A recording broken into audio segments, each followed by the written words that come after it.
Exam leaks का ये issue सिर्फ पॉलिटिक्स है। असली में कोई लीक नहीं हुआ, कोई पेपर्स बेचे नहीं गए, कोई चीटिंग नहीं हुई। बस थोड़े टेक्निकल ग्लिचेस हैं जो एजेंसीज फिक्स करने की कोशिश कर रही हैं और स्टूडेंट्स बस ओवर रिएक्ट कर रहे हैं। अगर आपको भी ये लगता है कि मैं गलत हूँ तो शायद आप ऑलरेडी जानते हैं कि सच क्या है। अब सवाल ये है ही नहीं कि स्कैम हुआ था या नहीं, हम सब रियलिटी जानते हैं।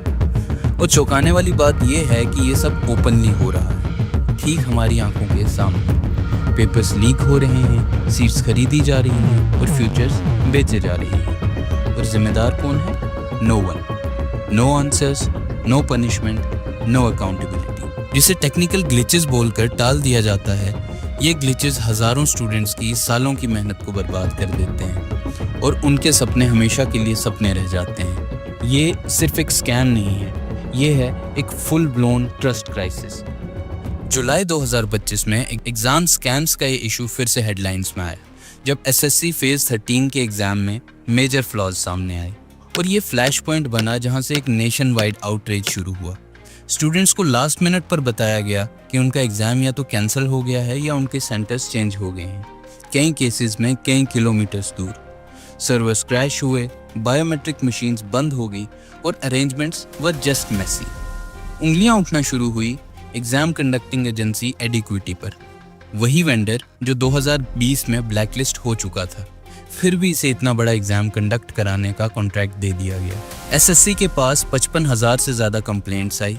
कमीशन ने अपने डिफेंस में कहा कि उनकी जिम्मेदारी क्वेश्चन पेपर को सिक्योर करना थी और अरेंजमेंट्स में ग्लिचेस के लिए वेंडर रिस्पॉन्सिबल है। सिर्फ 2500 स्टूडेंट्स को रीटेस्ट के लिए अलो किया गया, बाकी कंप्लेंट्स को एड्रेस ही नहीं किया गया। इस रिस्पॉन्स ने स्टूडेंट्स का गुस्सा और भी भड़का दिया और सोशल मीडिया पर ये इशू ट्रेंड करने लगा। लेकिन ये आउटरीच कोई वन ऑफ इवेंट नहीं है, ये स्कैम्स, लीक्स और मिसमैनेजमेंट की एक लंबी चेन का सिर्फ एक और नया एपिसोड था। हर साल कोई ना कोई एग्जाम इसी तरह हेडलाइन बनाता है, फिर आउटरीच होता है, प्रोटेस्ट्स होते हैं और धीरे धीरे सब ठंडा पड़ जाता है बिना किसी रियल सोल्यूशन के। अकाउंटेबिलिटी ऑलमोस्ट मिसिंग दिखती है। तो चलिए हेडलाइन से आगे बढ़ते हैं और समझने की कोशिश करते हैं कि इन स्कैम्स के पीछे असली गेम क्या है, क्या पैटर्न्स हैं, ये बार बार रिपीट क्यों होते हैं और कैसे ये सस्टेन कर जाते हैं। और सबसे इम्पॉर्टेंट बात कि अब क्या करने की ज़रूरत है और हमारा, मेरा, आपका क्या पार्ट है इस फाइट में। क्योंकि स्कैम को एक्सपोज कर देना ही काफ़ी नहीं है, अब असली लड़ाई है सिस्टम को ठीक करने की।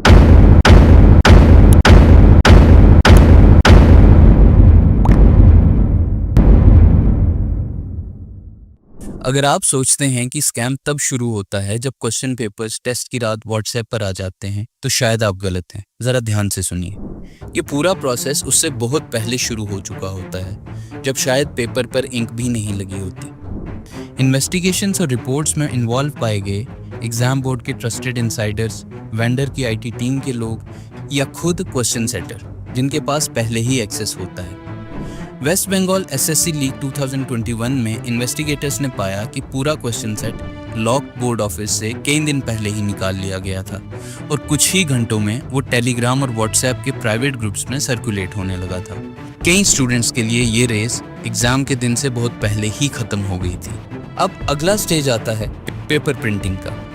स्ट्रिक्ट सिक्योरिटी मेजर्स जैसे restricted access, controlled printing batches और कांस्टेंट सर्वेलेंस के बावजूद भी कई इरेगुलरिटीज सामने आई। राजस्थान REET 2021 में पुलिस ने प्रिंटिंग प्रेस के स्टाफ के साथ एक पुलिस ऑफिसर को भी पकड़ा जो पेपर्स कोचिंग माफियाज को देने के लिए भेज रहे थे, एग्जाम स्टार्ट होने से कुछ ही घंटे पहले। अब जब लीक से रिजल्ट फिक्स नहीं होता तो दूसरे तरीके सामने आते हैं। डमी कैंडिडेट्स असली एप्लीकेंट्स की जगह बैठते हैं, फेक आईडी कार्ड्स और टेम्पर्ड बायोमेट्रिक्स के साथ, और कई केसेस में ब्लूटूथ ईयरपीसेस से रियल टाइम आंसर्स दिए जाते हैं। राजस्थान पुलिस एसआई स्कैम में 19 प्रॉक्सीज पकड़े गए जो आसपास के होटल से सॉल्वर गैंग के साथ में कनेक्टेड थे। कुछ स्कैम्स ऐसे भी हैं जो आंसर सॉल्व करने पर डिपेंड ही नहीं करते, बाद में रिजल्ट्स को रिग कर दिया जाता है। मध्य प्रदेश का इनफेमस व्यापम स्कैम, इसमें एग्जाम के दिन ब्लैंक OMR शीट्स छोड़ी गई जो बाद में इनसाइडर्स द्वारा फिल की गई, जिसने कई लोगों को बिना पेन उठाए ही टॉपर्स बना दिया। और इस स्कैम को एक्सपोज करने की कोशिश करने वालों की 40 से ज़्यादा सस्पिशियस डेथ्स रिपोर्ट हुई। वेस्ट बंगाल एसएससी के स्कैम में भी ऐसा ही हुआ। स्कोर्स को पैरेलल सिस्टम के जरिए मॉडिफाई किया गया। रिसेंट टाइम्स में एग्जाम्स का ऑफलाइन से ऑनलाइन शिफ्ट होना एक नया बैटलफील्ड बन चुका है। सभी को लगा था कि ये शिफ्ट ट्रांसपेरेंसी लाएगा और शायद एग्जाम स्कैम्स कम होंगे, लेकिन नंबर्स कुछ और कहते हैं।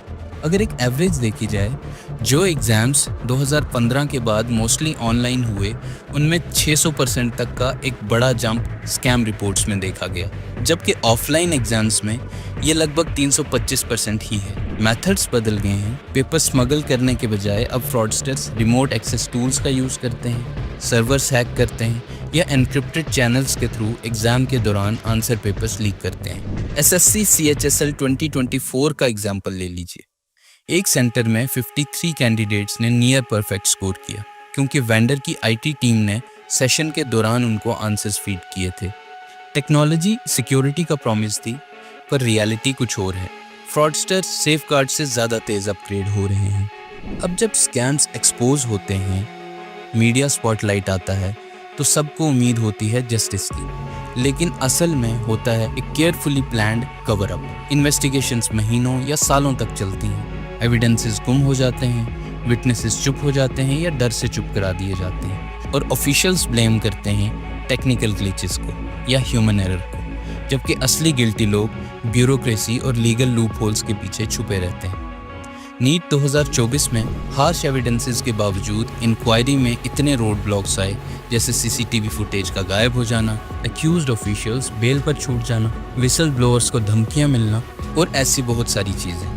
SSC 2018 स्कैंडल में नेशन वाइड प्रोटेस्ट्स हुए। CBI इन्वेस्टिगेशंस के बाद भी सिर्फ माइनर एक्टर्स को ही अरेस्ट किया गया। जिनके पास पॉलिटिकल बैकिंग थी वो बच गए और क्वाइटली लाइमलाइट से हटा दिए गए।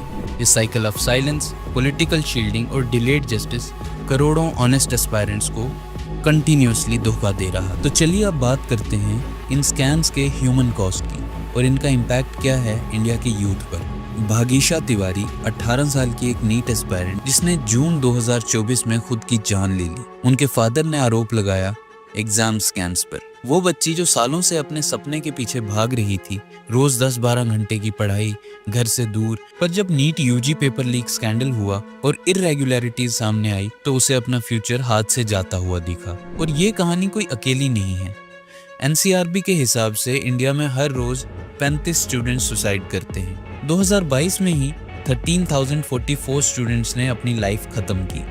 पिछले 10 सालों में ये संख्या 96% से बढ़ चुकी है। इनमें 2200 से ज़्यादा डेथ्स डायरेक्टली एग्जाम फेलियर से ही जुड़ी हैं और एक्सपर्ट्स का मानना है कि एक्चुअल नंबर शायद इससे भी बड़ा है। इंडिया में 20 मिलियन से ज़्यादा बेरोजगार युवा हैं और इनके लिए सरकारी नौकरी सिर्फ एक सैलरी का सोर्स नहीं है, ये उनके लिए रेस्पेक्ट, लाइवलीहुड और लाइफ का पर्पस है। ऐसी बहुत सी कहानियां हैं, जैसे IAS ऑफिसर गोविंद जायसवाल जो एक रिक्शा पुलर के बेटे हैं, या फिर मनोज कुमार शर्मा जिनकी कहानी हमें 12th फेल मूवी में दिखाई गई थी। इनके लिए सरकारी जॉब पाना सब कुछ था। ऐसे एग्जाम्पल्स इंस्पायर तो करते हैं, लेकिन सबके लिए ये जर्नी इतनी स्मूथ नहीं होती। अनफॉर्चुनेटली इन सपनों का एक एक्सपायरी डेट होता है। ज़्यादातर कॉम्पिटिटिव एग्जाम्स का एक अपर एज लिमिट होता है, 30, 32 या 35 साल, और हर एस्पायरेंट के पास 8 से 10 अटेम्प्ट्स होते हैं इन एग्जाम्स को क्वालिफाई करने के लिए। लेकिन स्कैम्स, कैंसलेशंस और डिलेज उन्हें 50% तक रिड्यूस कर देते हैं। 2015 से 2025 के बीच Jammu Kashmir administrative services exam 10 बार होना चाहिए था, लेकिन ये सिर्फ 5 ही बार हो पाया। मतलब आधे मौके पहले ही खो गए और कई कैंडिडेट्स बिना फुल अटेम्प्ट्स दिए ही एज आउट हो गए। इकोनॉमिक इम्पैक्ट की बात करें तो ज़्यादातर कोचिंग और पढ़ाई का खर्चा एक मिडिल क्लास भारतीय के लिए एक हैवी इकोनॉमिक टॉल साबित होता है। कोचिंग इंडस्ट्री का साइज 50,000 करोड़ है और 2028 तक ये डबल हो जाएगा। ऑन एन एवरेज हर साल एक स्टूडेंट 50,000 से 2 lakh coaching, study material, travel और रहने में लगा देता है। कोटा जैसे शहरों में कई फैमिलीज हैं जो 25,000 से 50,000 रुपये महीने तक खर्च कर देते हैं। मतलब इतना पैसा पेरेंट्स इन्वेस्ट कर रहे हैं और जब एग्ज़ाम कैंसिल या डिले होता है तो पूरा खर्चा वेस्ट हो जाता है। महाराष्ट्र के एक स्टूडेंट गणेश काले ने एक इंटरव्यू में बताया कि पिछले 8 सालों में उन्होंने 30 से ज़्यादा गवर्नमेंट एग्ज़ाम के फॉर्म्स भरने में ही लगभग 40,000 खर्च कर दिए।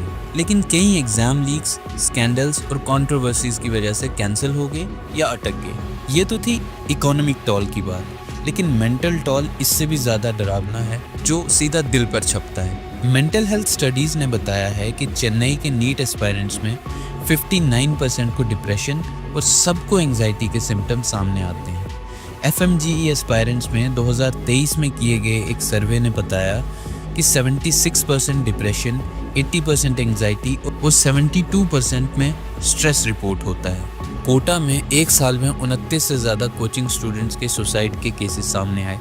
ये डेटा लोकल पुलिस और मीडिया सोर्सेज ने कंफर्म किया है, जो कि इंडिया के स्टूडेंट सुसाइड सबसे बड़ा नंबर है। इन स्टैट्स पर एक बार फिर से गौर कीजिए और ज़रा सोचिए कि क्या कंडीशन है हमारे स्टूडेंट्स के मेंटल हेल्थ की। हर पोस्टपोन्ड एग्ज़ाम के पीछे एक स्टूडेंट होता है जो अपनी ज़िंदगी थामे हुए है, एक फैमिली है जो ज़रूरतें कम करके एग्ज़ाम फीस दे रही है, और एक सपना है जो हर डिले के साथ धीरे धीरे कमज़ोर होता है। ये सिर्फ सिस्टम की नाकामी नहीं है, ये एक बड़ा इंसानी खर्च है। अब बात करते हैं कि क्यों ये सब बंद नहीं होता। आपने देखा कि कैसे एग्ज़ाम स्कैम्स सपने तोड़ रहे हैं, जिंदगियां बर्बाद कर रहे हैं, लेकिन जितना भी आउटरीच हो, जितने भी प्रोटेस्ट्स हों, ये साइकिल फिर रिपीट होता है। क्यों? क्योंकि सिस्टम के अंदर 3 ऐसी बड़ी दरारें हैं और 3 ऐसे चेहरे हैं जो मिलकर इस पूरे सिस्टम को चलाते हैं, और इन्हें इग्नोर करना लगभग नामुमकिन है। सबसे पहले आती है अकाउंटेबिलिटी। जिम्मेदारी का सवाल उठता है तो सभी stakeholders, government bodies, exam boards, vendors, politicians अपना रोल तो बजाते हैं, लेकिन पूरी रिस्पॉन्सिबिलिटी कोई भी नहीं लेता। अकाउंटेबिलिटी सिलेक्टिव और वीक नजर आती है। दूसरा चेहरा है law enforcement. Recently prevention of unfair means act 2024 लाया गया। ऑन पेपर ये एक बहुत ही स्ट्रॉन्ग कानून है। 10 साल तक की जेल, 1 करोड़ जुर्माना, वेंडर ब्लैकलिस्ट, नॉन वेलेबल ऑफेंसेस। लेकिन ग्राउंड पर रियलिटी अलग है। इन्वेस्टिगेशंस लीगल बॉटलनेक्स में अटक जाती हैं। For example, prevention of corruption act का सेक्शन 17A, सरकारी अफसर की जांच के लिए अप्रूवल खुद गवर्नमेंट से ही चाहिए होता है, और जिनके खिलाफ इंक्वायरी चाहिए होती है वो खुद गवर्नमेंट के अंदर ही होते हैं। कोर्ट्स में केसेस सालों तक लटकते हैं, एविडेंसेस गायब हो जाते हैं और एक्यूज्ड टेक्निकल ग्राउंड्स पर बेल ले लेते हैं। कई स्टेट्स में एंटी चीटिंग का एक स्ट्रॉन्ग लॉ मिलता ही नहीं है और डेफिनेशंस भी आउटडेटेड हैं। फॉर एग्जांपल, पेपर सेंटर में लीक हो जाए तो उसको लीगली चीटिंग ही नहीं माना जाएगा। पुरानी डेफिनेशंस कॉपिंग, इम्पर्सोनेशन तक ही लिमिटेड है। जस्टिस या तो डिले होता है या डाइल्यूट होता है। और तीसरा सबसे इम्पोर्टेंट और डरावना चेहरा है पब्लिक एपैथी। हैना आर्डेंट, जो एक जर्मन अमेरिकन फिलोसोफर हैं, उन्होंने अपने कॉन्सेप्ट द बेनालिटी ऑफ इविल में समझाया कि बुराई तब फैलती है जब आम लोग उसे इग्नोर करने लगते हैं या नॉर्मल बना लेते हैं। आज के भारत में वही हो रहा है। जब करप्शन रोज़ के रूटीन का हिस्सा बन जाए तो सोसाइटी धीरे धीरे कमज़ोर पड़ने लगती है।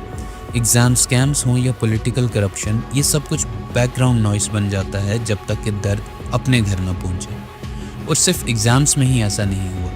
वेस्ट मैनेजमेंट, हेल्थ इंफ्रास्ट्रक्चर जो बजट के बावजूद कोलैप्स करता हुआ दिखाई देता है, या स्कूल्स जहां बेसिक फैसिलिटीज़ भी नहीं मिलती, ये सब कुछ पब्लिक एपैथी का ही एक नतीजा है। जब सोसाइटी आउटरीच खो देती है तब बुराई ख़त्म नहीं होती, वो चुपचाप पलती है और सिस्टम को अंदर से खोखला करना शुरू कर देती है। तो अब तक शायद आपने समझ लिया होगा कि आपका क्या रोल है इस पूरे सिनेरियो में। अगर आप अब भी नहीं समझे तो ज़रा ध्यान से सुनिए।